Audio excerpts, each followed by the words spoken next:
Welcome to today's session on natural experiments, interference and differences. As was mentioned, this is part of the HERC series on econometrics for observational data. Okay, so today's session is a basic introduction to these methods on natural experiments, interference and differences. This is not intended to be for those who have already used these methods and who are already experienced with them. And I will not be going over any advanced topics for you today, in case that's what you were looking for. I will be going over several different examples so you become familiar with these methods.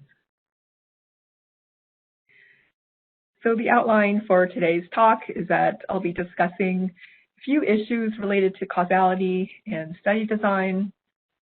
Next, we'll turn to looking at natural experiments. And then finally, we'll be going over difference and differences. So just to start us out, I wanted to get an idea about the audience and your knowledge about difference and differences. So I do have a poll. So if you could please select one of the following options. The first option would be I'm experienced in differences. So you've used this and you know about it. Second option would be I know a little bit about it. So maybe you haven't quite applied it yet in your own work, but you know something about it. And finally, a third option is what's stiff and deaf, meaning you really know nothing about this method. Okay, the responses are coming in pretty quick and they're starting to slow down. So I'm going to go ahead and close that poll. And we have 15% that say A, 59% say B, and 23% say C. Okay, back to you, Jean. Okay, great. Looks like we have the right sort of audience for this lecture in the sense that we'll be covering the basics and you can become more familiar about it by the end of the lecture, hopefully. Great, so the first topic for today is going over some basic issues related to causality and study design. Okay, so in health services research, we often want to study the impact of implementing some new program, a new intervention, or some kind of new healthcare policy. It's not often sufficient to say that this program or this new policy was associated with these sets of results, but rather it's much stronger to say that this program or this policy led to these impacts. And that's often because, if there's some sort of new drug or new program, we want to be able to make decisions about whether or not to widely disseminate this drug or to widely disseminate this pilot program based on the actual impacts of these things. So if we think about how we might, do a thought experiment to estimate causal effects of a treatment on healthcare outcomes, we would want to compare outcomes under counterfactual. So for example, we have our outcome Y, and we observe it when patient gets the treatment, T equals to 1. And then we also observe the outcome when the same patient does not get the treatment, when T is equal to 0. So we then can compare the differences in outcomes to get the causal impact of treatment. Of course, this is just a thought experiment. In reality, we don't get to observe the same patients with and without the treatment. So the closest thing that comes to this counterfactual is a randomized study design. That's because we can randomize who gets the treatment. So we randomize two different groups. One group gets the treatment and the other does not.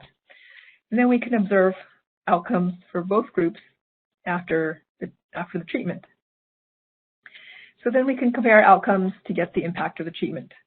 And because the treatment was randomized, there should be no systematic differences between the treated and untreated groups. And then any differences that we observe in the outcomes can then be attributed to the causal effect of the treatment.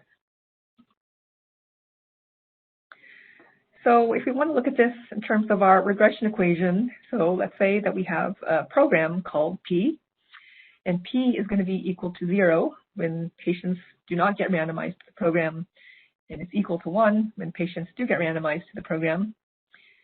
We have Y as our health outcome, Beta naught is our intercept. We have P as the program, and beta 1 is the coefficient for P. And beta 1 is going to be the average treatment effect. The assumption that we make here is that the error term, epsilon, is uncorrelated with the program assignment. And we can make that assumption because the program was randomized. So it's not that the program was being directed towards sicker patients or older patients, that it was randomized, so there should be no systematic differences between the two groups. And then the error term epsilon is considered to be exogenous. And therefore, beta 1, our treatment effect, is considered to be unbiased. So, of course, randomization, especially randomized control trials, are not commonly used in health services research. RCTs are very expensive and they can take a long time to conduct. And while they might be used for clinical interventions, they're not typically used in health services research. Health services research is often not feasible to do a randomized study. So most of what we do is we look at observational data. But it can be difficult to show causality in health services research in these observational studies because of confounding, which we often call endogeneity. There can be different reasons for endogeneity. So, for example, there can be reverse causality. So if we find an association between a program and outcomes, we can't be sure that it was the program that led to the improvement in outcomes, because it may have been that patients who were less sick were actually getting the treatment. So in that case, health status affected who got treated. In that case of reverse causality. Another potential source of endogeneity would be omitted variable bias, and that happens when there's some sort of unmeasured factor which affects which patients get treatment, and it also affects outcomes. And so if we're not able to control for that, then that can cause bias in our treatment effects. So because of endogeneity, the error term then is correlated with P, the program assignment. And then what happens is that our treatment effect, beta 1, is then biased. So a lot of times we run multivariable analyses where we stick a bunch of regressors into the model. So we want to be able to control for factors which influenced program assignment and outcomes. But multivariable analysis is oftentimes not sufficient to addressing the problem of endogeneity. And that's because in the first example I gave, reverse causality, that multivariable analysis does definitely not address reverse causality. It can be helpful in omitted variable bias if you put as many factors as you think it can be related to program assignment and outcomes. But oftentimes there may be factors that we would think would be related to program assignment and outcomes that we're not able to measure. Okay, so before we move on to the next section, I just wanted to do a little brief test of your knowledge so far. So there are 3 responses here. Only one of them is correct, and 2 of them are false. So the first response is randomization removes systematic differences between treatment and control groups. The second response is there's a correlation between the error term and treatment, which leads to unbiased estimates of the treatment effect. And the third response is multivariable analysis eliminates all bias from endogeneity. So the poll is open. We'll just give it just a few more seconds.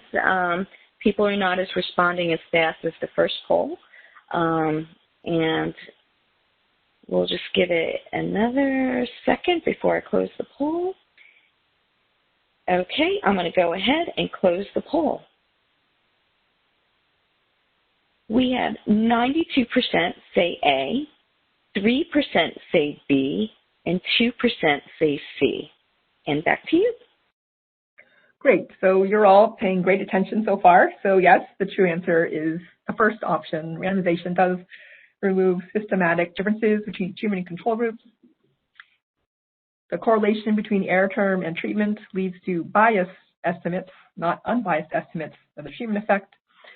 And as we just discussed, multivariable analysis is often not sufficient to eliminate bias from endogeneity. Okay. So now we'll turn to looking at the topic of natural experiments. Natural experiments are a type of quasi-experimental design. So this is not the true experiment where the researcher gets to randomize who gets treatment. Instead, we're making use of natural variation due to natural circumstances in how the program or treatment was assigned. So we consider this to be exogenous variation. And this variation can exist for many reasons, can exist across time and across events. So this assignment of program treatment mimics features of a randomized study because the program or treatment is as if randomized. So you might think that you have a natural experiment. If you have two clinics, one clinic has a program and another clinic doesn't. In order to really think about whether this meets standards of a natural experiment, you do need to consider the context in which it's occurring. Like, why did this clinic implement the program and why did the other clinic not implement that program? Another thing to consider in terms of natural experiments is that generalizability can be limited. So if you're looking at two clinics, these two clinics may not be representative of all VA clinics more generally, and so whatever treatment effects you do find from these two clinics may not be generalizable to the larger population of clinics and patients. Okay. So let's look at 3 examples of natural experiments. So the first example comes from a paper that was published in 2005. So a lot of people are interested in looking at the effect of higher income on health and whether higher income can lead to better health. But it's difficult to tease out the causal effects of income on health because income is usually related to a lot of other factors. So for example, individuals who have high incomes oftentimes have high levels of education. And so when you observe that they have better health outcomes, it's not clear to what extent was that related to education and to what extent was that related to higher incomes. So what this study did is it makes use of a survey where it actually captured individuals who won lottery prizes. And so that's because winning the lottery is by chance. So individuals who won the lottery are similar to those who don't win the lottery, but it's through random chance that some people happen to win the lottery. And what happens is that they get this shock. They get this income shock that's exogenous. So they get more income from the lottery prize. And then we can then look at the effects on health outcomes. It's probably of no surprise to you that this paper did find that higher income due to lottery prizes actually improved health outcomes. The second example looks at state Medicaid expansion programs under the Affordable Care Act. So many of you are aware that under the ACA, some states could choose to expand their Medicaid expansion, or could choose to expand their Medicaid programs to higher income individuals who were previously ineligible for Medicaid. So this paper, which we'll look at in a little bit more detail later on, used the variation in states who chose to expand Medicaid and those who didn't to look at some health outcomes. So the third example is similar to the second example in that it makes use of state variation in policy to look at results on health outcomes and quality. So in this case, California was actually the first state to pass a law on minimum nurse staffing ratios in acute care hospitals. They passed this law in 1999, and the law went into effect in 2005. And what it said was that California hospitals had to have a minimum 1 nurse for each 5 patients in their hospitals. They were the first state to do this. So what the study did is that it compared outcomes in California hospitals against outcomes in a bunch of other states where they did not implement any similar laws. So in this particular study, they actually did not find a whole lot of improvements, although they did find some changes in quality of care.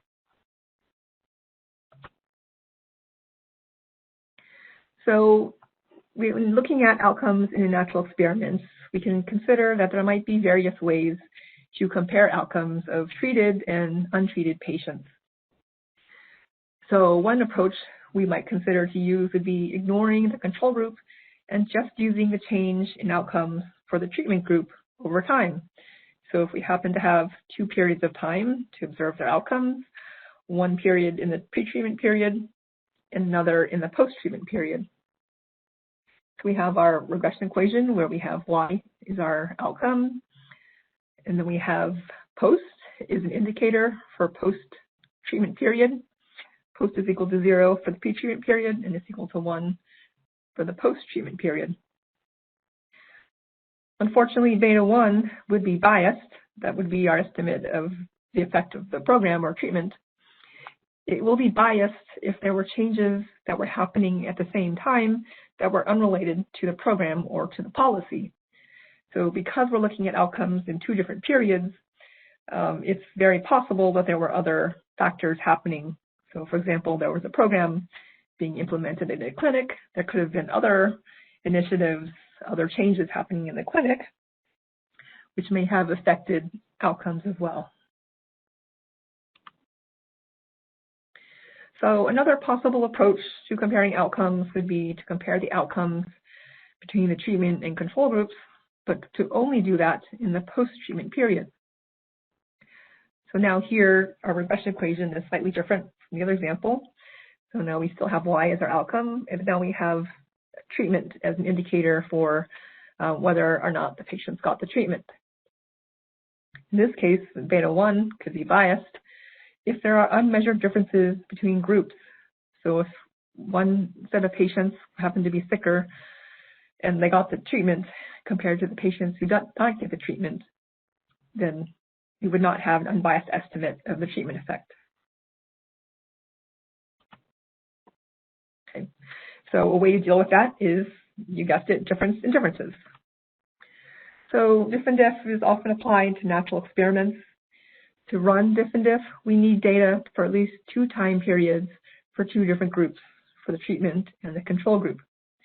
You can use diff and diff for more than 2 time periods, but 2 would be the minimum number of periods. So to run diff and diff, what we do is we subtract out differences in the outcome between the treatment and control groups, and we also subtract out differences over time. And this method assumes a strong assumption in that there should be similar time trends between groups. If the treatment can be considered as if randomly received, then we can estimate the causal effect through ordinary least squares or other types of models. So here is the regression equation set up for diff and diff. So now we have y as our outcome, we have post as an indicator for post-treatment period, treatment as an indicator for treatment group, and then we now have an interaction term between post and treatment. So if we want to estimate the mean outcome for the control group in the pre-treatment period, post would be equal to 0 and treatment would be equal to 0. So what we would be left with is beta naught. If we wanted to estimate the mean outcome for the control group in the post-treatment period, post would be equal to 1, treatment would still be equal to 0, and so we would be left with beta naught plus beta 1. If we wanted to estimate the mean outcome for the treatment group in the pre-treatment period, so now post is equal to 0, treatment is equal to 1, so we would be left with beta naught plus beta 2. Finally, to look at the mean outcome for the treatment group in the post-treatment period. So now post and treatment are both equal to 1. So what we're left with is all the betas, which we can add up, beta naught plus beta 1 plus beta 2 plus beta 3 to get that mean outcome. So now that we looked at all the betas and all the mean outcomes by group and over time, we can look at the difference in differences estimator. So what differences does is it takes the difference within the same group between the pre and post-treatment periods, and then it then subtracts out the difference between the 2 groups. So we can substitute all the betas that we saw from the previous slide. And what we're left with when we cancel out all the betas is beta 3. So beta 3, as you can see, is the coefficient on the interaction term between post and treatment. Beta 3 is what we refer to when we say the difference in differences estimator.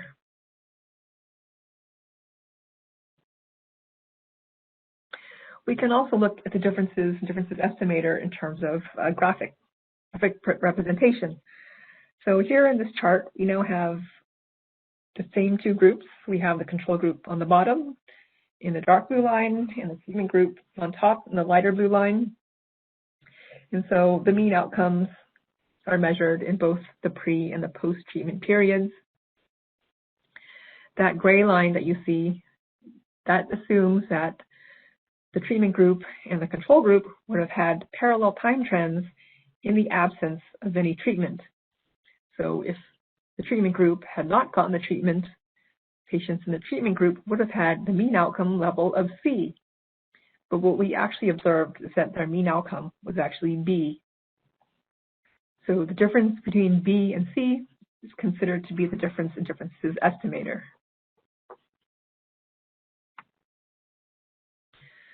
So there are some strengths and weaknesses which you should be aware of when you want to use different diff. Some strengths is that it eliminates any pre-treatment differences in outcome between groups. So this method does not assume that the treatment and control groups had the similar level of outcomes prior to treatment. So you can have treatment and control groups with different levels of the outcome. And this method is also good because it differences out the time trend in the treatment group.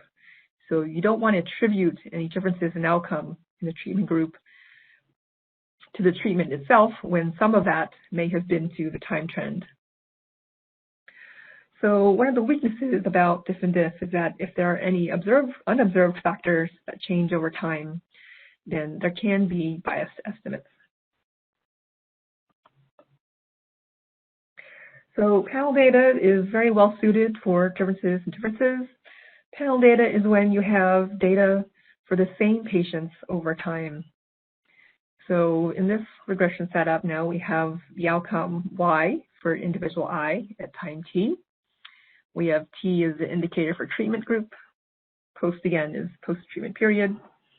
And now we have this term called gamma I. Gamma I represents factors which we are unable to measure, but which can influence treatment and outcomes. Gamma I, also these are factors for the individual that happen to be unchanged over time. So, for example, gamma I might be an individual's motivation to improve their own health, which might then lead them to seek out treatment, and it may also affect outcomes. So we're unable to measure gamma I directly. But in diff and diff, it's okay because we can difference out the outcomes in the two time periods. So if we difference out outcome Y at time 2 minus the outcome at time 1, what we're left with is the difference in the outcome, YI. Beta 1 is the impact due to the change in treatment or not treatment. Beta 2 is the effect of just the time trend over time. And gamma I, you can see, has been differenced out of the model. It has dropped out. So gamma I, which is unmeasured, is no longer causing a problem with omitted variable bias. So diff and diff is especially strong when you have panel data for the same patients. So as I mentioned earlier, diff and diff assumes that there is a parallel trend in outcomes between the treatment and the control groups. So this chart is similar to the chart that we looked at before, except that we added some more time periods prior to treatment. So similar to the earlier chart that we looked at, we have two time periods, pre-Y3 and post-Y1, which we could then use that to calculate the difference. But that assumes that these groups are actually similar in the outcomes in terms of their time trend before treatment begins. But we can see here that they are actually not similar. So the treatment group on top seems to have a steady increase in the outcome over time, whereas the control group has a decrease and then an increase in the outcome over time. So in this example that I'm showing, this appears to violate the parallel trends assumption. So in this particular case, this control group does not appear to be a good group to compare with against the treatment group. So when we have a situation like this, what we would have to do is to find another control group, one that might be more appropriate to compare with the treatment group, one that had a similar trend in outcomes before treating.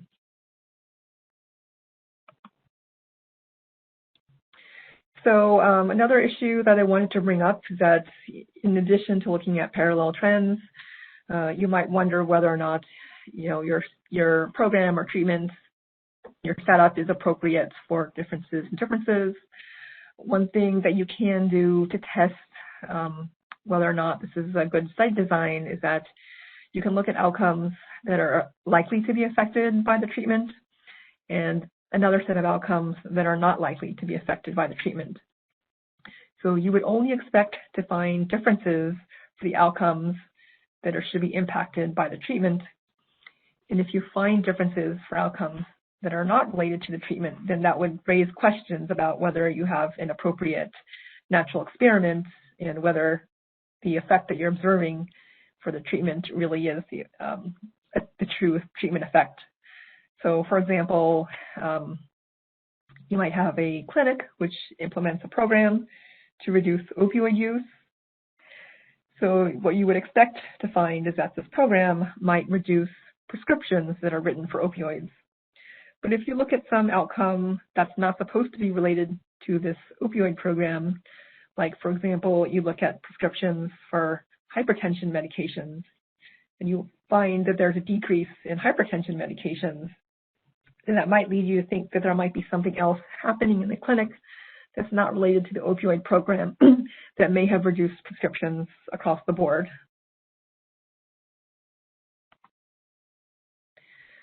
So there are some threats to validity which you should be aware of in terms of these methods. So there can often be imperfect randomization. So this happens when not all patients in the treatment group get the treatment, and some patients in the control group actually do get the treatment. So one way of dealing with this is through instrumental variables. So you can use sort of two-stage least squares to estimate the treatment effect. I will not be going into a lot of detail because this is actually a subject for a future lecture in the HERC series.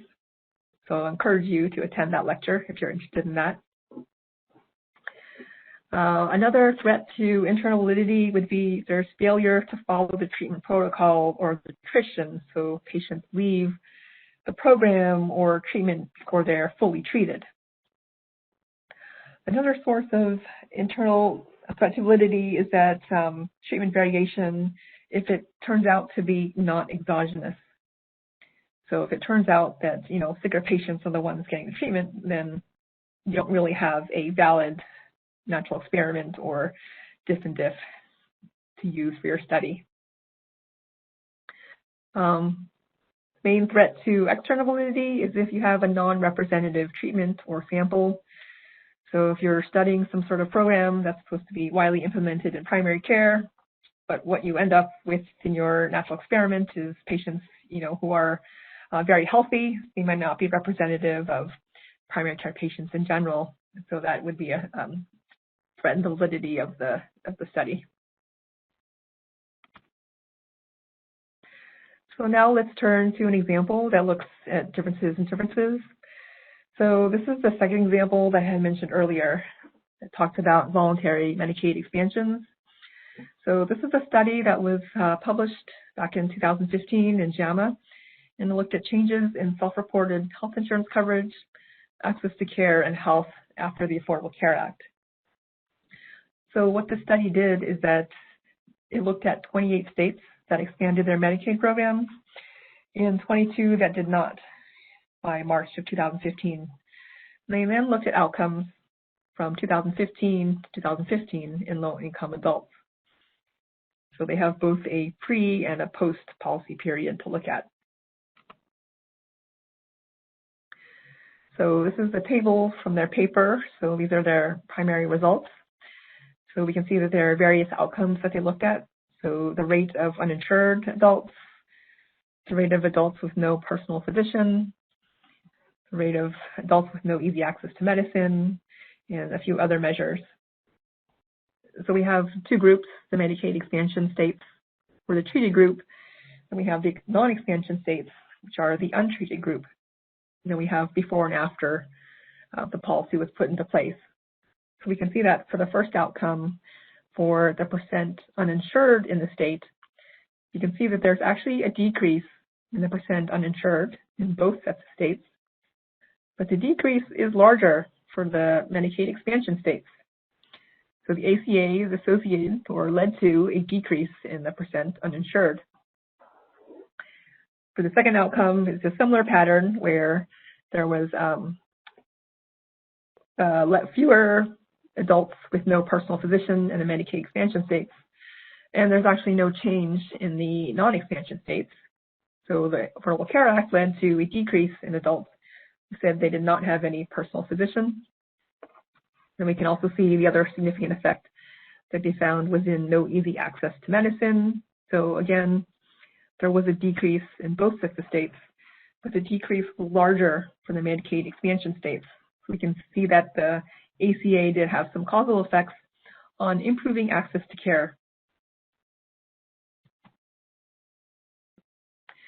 Okay, so I wanted to do one final check, knowledge check, in terms of what we discussed today. So this question asks, what is the diff and diff estimator? And so I have the mean outcomes that are written there, and if you could select which answer you think is correct in terms of diff and diff estimator. The poll is open and the responses are coming in pretty quick. So we'll just give it just a couple more seconds. They can choose either A10, B15, or C25.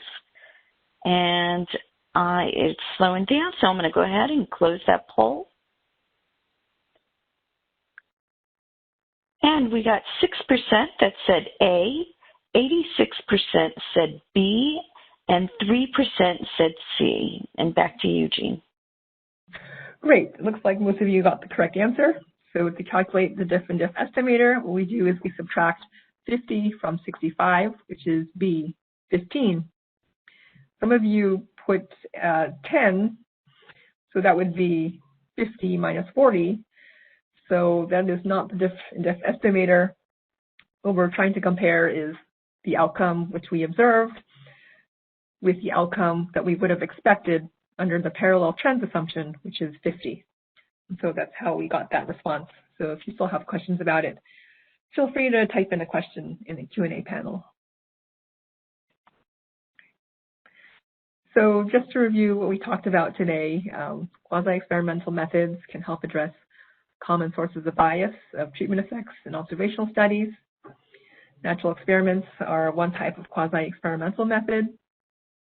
And what it does is it exploits variation in the implementation of treatments, programs, or policies to look at the effect of these treatments. Difference in differences is often used in conjunction with natural experiments since it can difference out any pre- and post-treatment changes in the outcome that are not related to the treatment itself. So if you're looking for more detailed information, especially about the econometrics behind it, I would suggest you turn to these references. So these are all textbooks. First two are econometric textbooks that go into these issues as well as other issues about studying panel data well. And then third textbook is sort of a more general textbook that talks about experimental and quasi-experimental designs for research. I did mention that I was not going to go over any advanced topics in diff and diff today, but I did want to point you to some references if you're interested in learning more about this topic. So the first and the third references talk about matching patients in conjunction with differences and differences. And that's because a lot of times individuals, researchers want to match patients in the control and treatment groups and then conduct difference and differences. But when they do that, there can often be sources of bias that get introduced that you should be aware of. So I would really suggest you read those two references. Second reference provides sort of a general look at differences and differences and some of the issues that you should consider in using it and possible sources of bias. So they really suggest that you look at the parallel trends assumption more carefully and that you try to understand any sort of pre-treatment differences between the treatment and control groups and to really understand whether those differences may potentially lead to differences in time trends. So that's one reference I would point you to there. And then the three examples that I gave for the natural experiments, here are the references if you'd like to read more about them.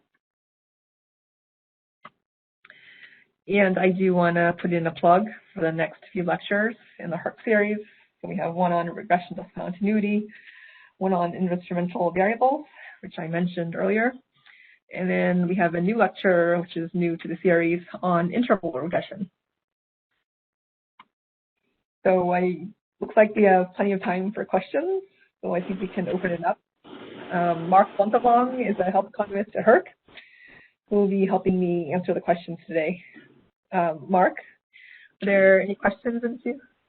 Yeah, Jean, great presentation, first of all. Lots of questions. I try to answer some of them, but there are a couple that really just stood out that maybe they would benefit from some of your perspective. So one question that came up just recently is, are there ways to assess for parallel trend assumption beyond eyeballing the slopes on a graph? Are there rules of thumb about how similar slopes should be to meet the parallel trend assumption? Yeah, I mean, I would definitely encourage you to go beyond eyeballing slopes on a graph. There are statistical techniques in order to test these parallel trends. For example, you can run a regression in your pre-treatment period where you're regressing, you're predicting outcomes, and you have predictors for the different time periods. And you want to make sure that there's no difference in slope between your control and treatment group. So I would definitely consider that. I would also consider, not looking at a really short time period. So it's possible that if you look at a very narrow period right in the pre-treatment period, that you may not be able to pick up differences in time trends between the two groups. So if you do have a longer time in which you're able to observe the trends, I would encourage you to do that. And this is more of an extension of that first question, but another person has asked, is there a standardized approach that is typically used when testing for pre-parallel trends? And they've heard rumors, they've heard about numerous approaches, but it's unclear whether there's a standard method. Yeah, I mean, I would definitely encourage people to use regression techniques to look at parallel trends. So you want to predict the outcome, and you want to look at the changes over time, the slope over time between the two groups, between your treatment and control groups. So you want to make sure that there is no difference in the trend over time. So they can have differences in the outcome. It's just the differences over time that you want to see being similar. And this is a question for me, Jean.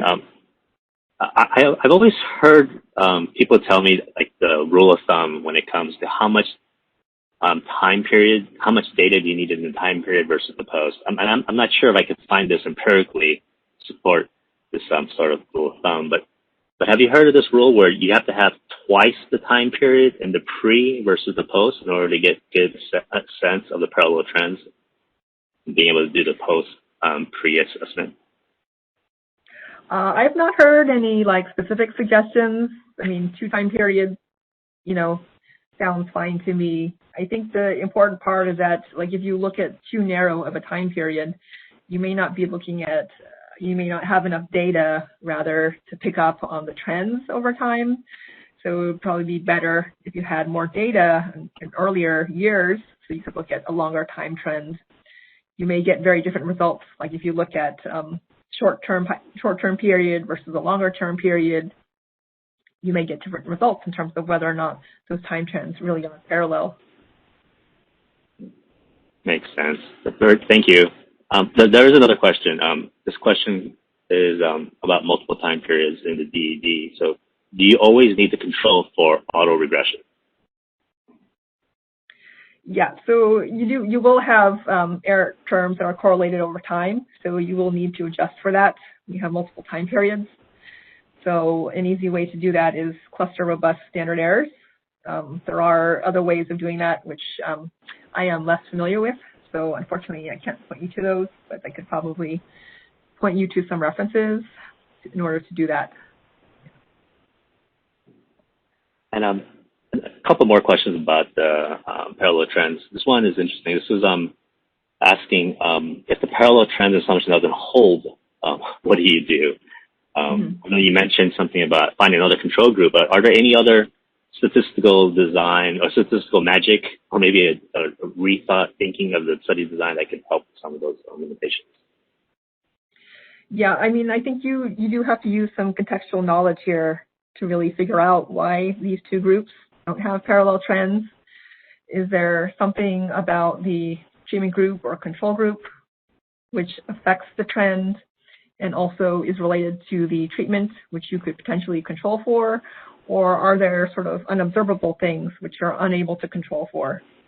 So it's very hard if you just don't have enough data or measurable factors to control for differences in parallel time trends. But I think if there are factors which you think affect these trends, which you are able to control for, then that is one potential option.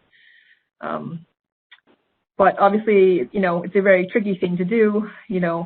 How do you know you're fully controlling for all the factors that affect parallel trends or not? But again, you can use these regression techniques to look for parallel trends while adjusting for things that you think might be affecting the differences in trends. And this is interesting. Thank you for that response, Jean. There is an interesting question that I wanted to share with you. This one is asking about, does using the differences in differences in differences, well, triple D estimator, resolve the issue with not having parallel trends? Can you repeat that question? I didn't quite understand. Yeah, so instead of a difference in differences, it's a difference in differences in differences estimator. So triple D, can this resolve the issue with not having parallel trends? No, so that actually does not address the issue. So whether you have, diff and diff or diff and diff and diff, you still need to have parallel trends. So that is the basic assumption in this method. So what this person is referring to is that you don't just have a treatment control group in 2 time periods, but you might have, on top of that, is that you might have a target population. So you don't want to look at everybody or all patients in a clinic who might be subjected to a program, but you might look at a target group of patients, for example, older patients who might be especially affected by some sort of program. So you then have 2 groups. You have younger and older patients. You also have your treatment and control groups, and then you have your pre- and post-treatment periods. So that is what that person is referring to. You still need to have parallel trends in any case between the treatment and control groups. You're still assuming that without treatment, they would have had, similar increase or decrease in outcomes. All right, and another question has popped up. This is about sample size. What is an ideal sample size given the threat of attrition? When does the sample become too small? That's a good question. I actually am not as familiar with that, so I'm unable to, give a good answer in terms of that. I mean, I would think that in order to calculate sample size, you would have to follow the usual rules about calculating power and sample size for a study. Most studies have, like clinical trials, they do have some attrition in their patients. So I think those standard techniques that you use, for example, when you're calculating power for a clinical trial, would apply here.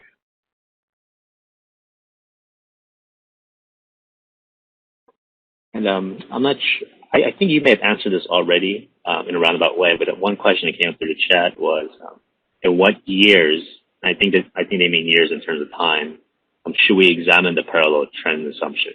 Should we rely on the data availability? Not clear what they mean by data availability, but I can suspect that this is about how much data do you have in the pre-period, and in terms of the number of time bins, since it's dependent on data availability, is there sort of a minimum number that we'll need to have a good sense of what the parallel trends are? Yeah, I mean, I think this question is a little bit difficult to answer. I think you would have to use some textual knowledge about your program and about the patients that you're looking at in order to really think about what would be the appropriate time frame for looking at parallel trends. So, for example, if you have a group of diabetic patients and you want to track their A1C levels over time, maybe looking at using VA data, you might have 10 years worth of data to look at, but that may not be appropriate to looking at time trends over 10 years. That, if one group is getting one drug, another group is getting another drug, it might be sufficient to look at, 2 years prior to them getting these drugs, or even 1 year prior. I mean, there could be lots of reasons for the trajectory in terms of their A1C levels. So, just because you have data available for 10 years doesn't mean that you have to do that. I think you just need to think about, the particular population you're looking at, the treatment that you're studying, and what sort of outcomes would make sense in terms of the time trend to consider for that. So I would say that there's no hard, fast rules for that. Thank you. I don't see any more questions, but I do have a question of my own. Jean, so have you ever been on a study where you initially prepared to do a difference in differences, but in the end, the parallel trend assumption was violated and you had to pursue a different analytic plan? Yeah, actually, thanks for that question. So I did have an evaluation looking at this telehealth program. So we tried to measure sites who had this telehealth program and sites that did not. But what we found is that the sites who had the telehealth program, they implemented this program for various reasons, and they looked very different from the sites who didn't implement the program. And we actually looked at their outcomes for a few years prior to them implementing the telehealth program, and they did have different trends. So like one set of sites just relied heavily on primary care, and the other set of sites didn't. So unfortunately, we were not able to run differences in that case. That particular evaluation, we actually ended up dropping the control group since we did not think they were appropriate.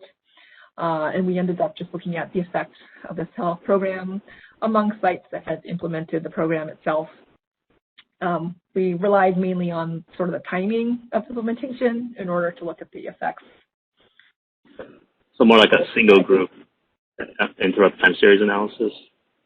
Yeah, so basically some implemented the program earlier and some sites implemented the program later. And so we exploited that variation to look at the effects. So I think, a lot of people think that differences is easy to use, but, people don't always want to test out all the assumptions. So just be aware that you can get biased results. Just because it's easy to do doesn't mean you shouldn't test out, all the different assumptions and test validity in terms of what you want to do in your study. Thank you. Another question to pop up. Do you have any general thoughts on favored matching techniques or synthetic control groups, which have seemed to be popular recently? Mm-hmm. So unfortunately, I am not an expert in matching. I don't know if any of the other HERC lectures talk about matching at all. Do you know, Mark, some of the other lectures address that? Yeah, I don't know. I know there was some presentation. Is there? I'll have to look, but I know we've done presentation on propensity score matching in the past. but not on the synthetic control group idea. That's interesting. So, and I don't see that being, at least for the synthetic control group, I don't see that on our sort of course agenda in the coming months. Yeah, I definitely think propensity scores is pretty common, and a lot of people like to use propensity scores. I don't have any sort of recommendations on matching methods. One of the, or actually two of the references I have listed at the end there, they do talk about issues with matching and some of the bias that can arise when you do matching in combination with diff and diff. So I would point you to those references in case they're helpful to you. And this might be the last question. This came through the chat.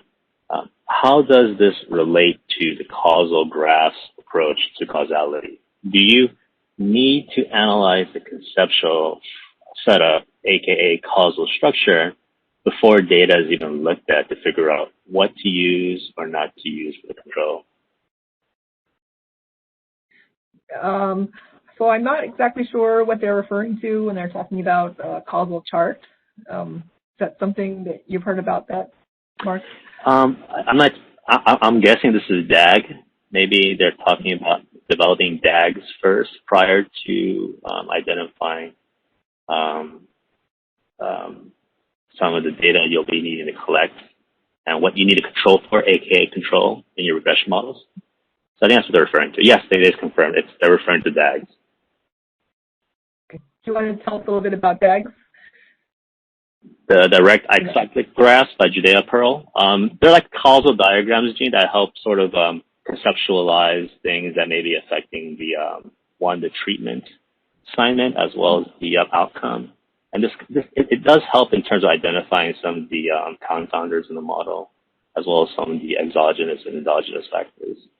But I do want to sort of plug that it is a good idea to always build some kind of conceptual framework, whether it's a DAG or some kind of diagram, to help understand the contextual factors associated with your justification for putting regressors into a model.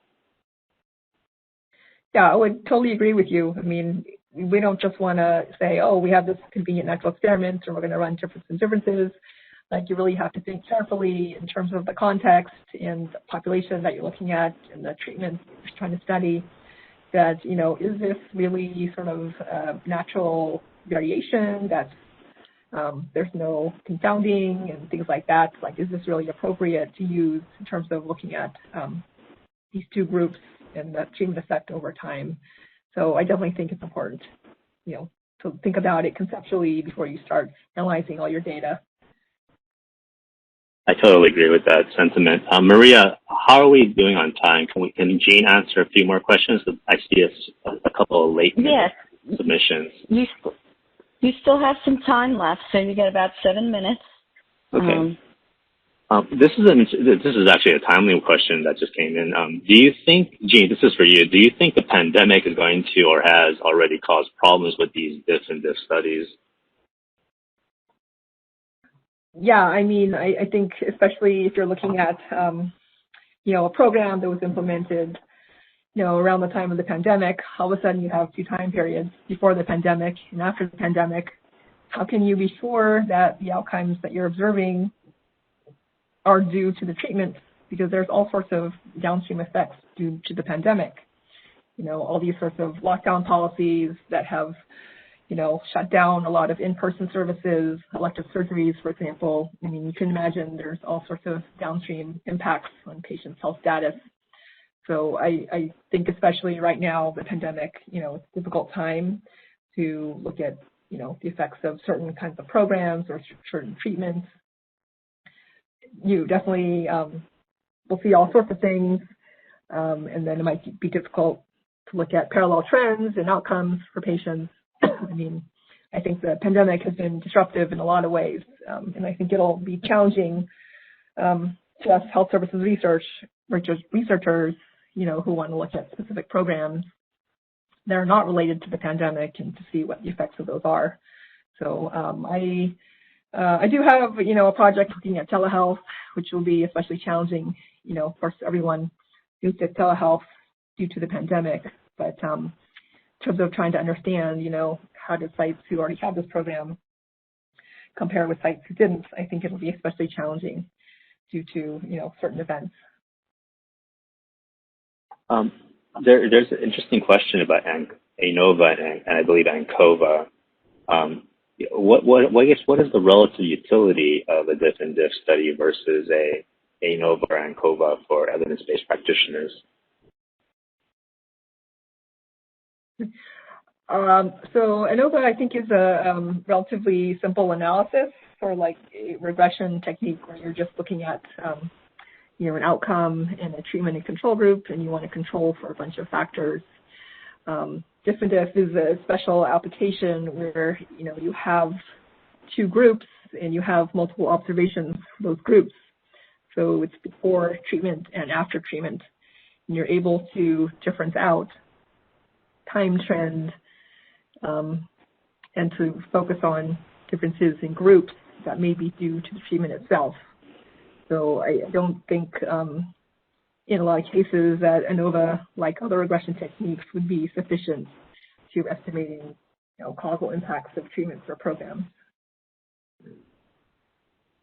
And then maybe this might be the final question. Can the DID methods be used for studies following a stepped wedge design, where the time on varies across sites?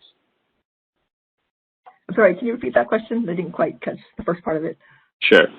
Can the DID methods be used for studies following a stepped wedge design, where the time on varies across sites? Yes, you can. I mean, you would need an indicator to indicate when the program or treatment was implemented. And as long as you have that indicator, that is sort of your, post-treatment variable that you want to focus on in terms of looking at the interaction between the treated and untreated groups. So yeah, definitely you can sort of extend the traditional difference in difference framework to looking at step wedge. I see a lot of people have very complex applications in mind, but this is very good to see that there's a lot of progress with this method. And there's a comment here. I don't think it requires a response, Jean, but I think it might be interesting to hear it. Someone noted that their experience with using matching, and I believe they refer to propensity score matching, is that it does no better than, say, a decent multivariable regression model when you have the correct controls in there.